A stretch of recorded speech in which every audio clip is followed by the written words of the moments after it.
Ready? Yeah, 3? No, we always count down. Let's do the countdown. Ready? 3, 2. It's too late. The happiness of our life depends on the quality of our thoughts. Most of us hear the saying, yet don't realize the impact our ways of thinking affect our perception of ourselves, our lives, and the world around us.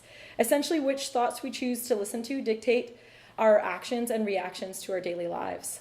Whether you think you can or you think you can't, you are right.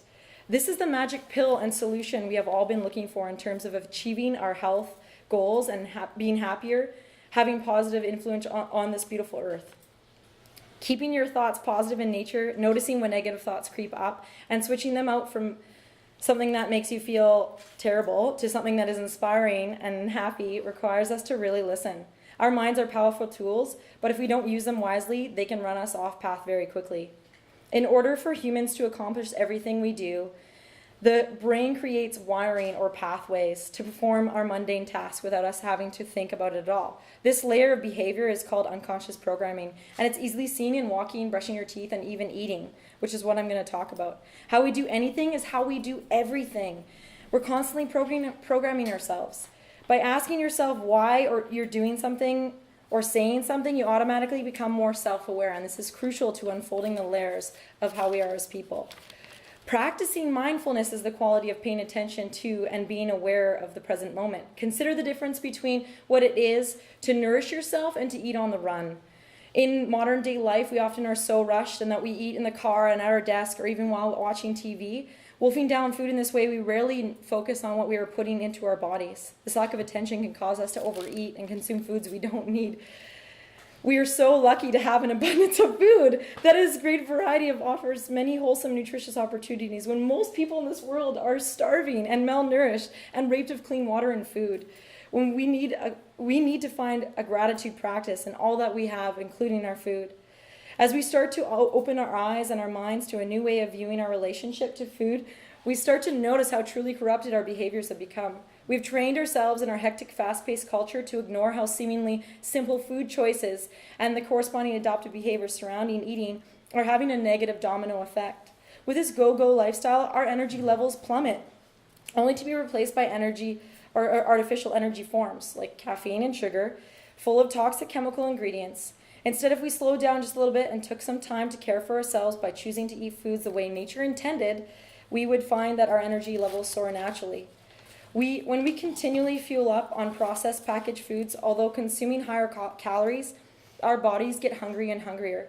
Why? Because these unnatural foods don't feed us the nurturing nourishment our bodies require to feel good and run efficiently.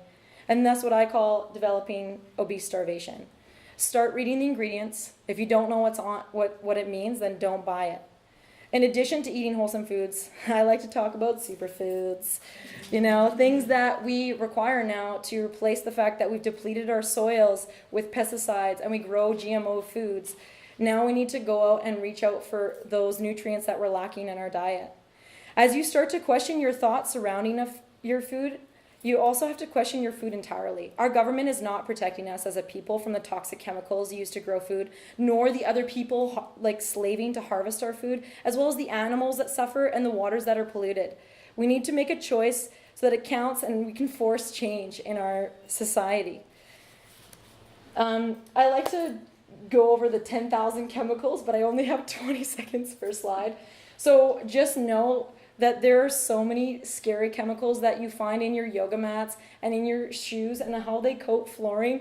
And all this stuff is something you're eating every day in your cereals, your pizzas, your beer even.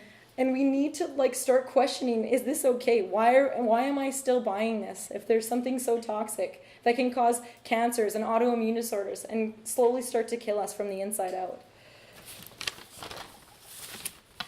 Yeah. Yoga. GMOs are genetically modified organisms, referred to as the plants and animals created through gene splicing. GMO varieties of corn, soya, sugar beets, and canola have become commonplace local crops in Canada. These crops require us to use toxic pesticides in increasing amounts and is connected to a lot of health concerns and environmental damage. On many non-organic farms, animals live in crowded, unsanitary conditions and have few opportunities for exercise, eat GMO corn, which is not what they're supposed to eat, and are maltreated, even tortured, all of which make them more prone to health problems. And then we use antibiotics, which, as we know, widespread is creating an antibiotic-resistant, like, super bug. And then there's this productivity piece where we inject more hormones to get more quality out of our beef and our chickens. And these poor guys are, being trucked all over. And they have a soul and an energy too, which I love so much. As we continue to increase our use of toxic chemicals in our food production, we dump all these nasty poisonous substances into our water system.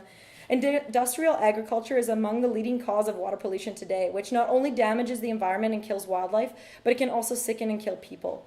And since these farms exercise little restraint when it comes to water usage, they tend to waste a lot of water when neighboring communities are going through a drought. Eat local, organic, non-GMO fair trade foods, not only for the better taste, but to help protect all people and animals, to save the soils and waters, and to prevent our future generations of children from getting sicker and sicker over the years. I like this. Living a cleaner and healthier lifestyle requires us to slow down, listen to our thoughts, change our habitual patterns, question our foods, and make better choices for a healthier and happier future.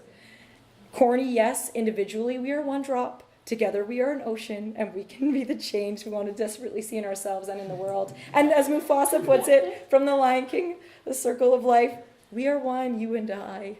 We are like the earth and the sky, one family under the sun. I don't know the lyrics at all. All the wisdom to lead, all the courage you need, you will find when you see we are one.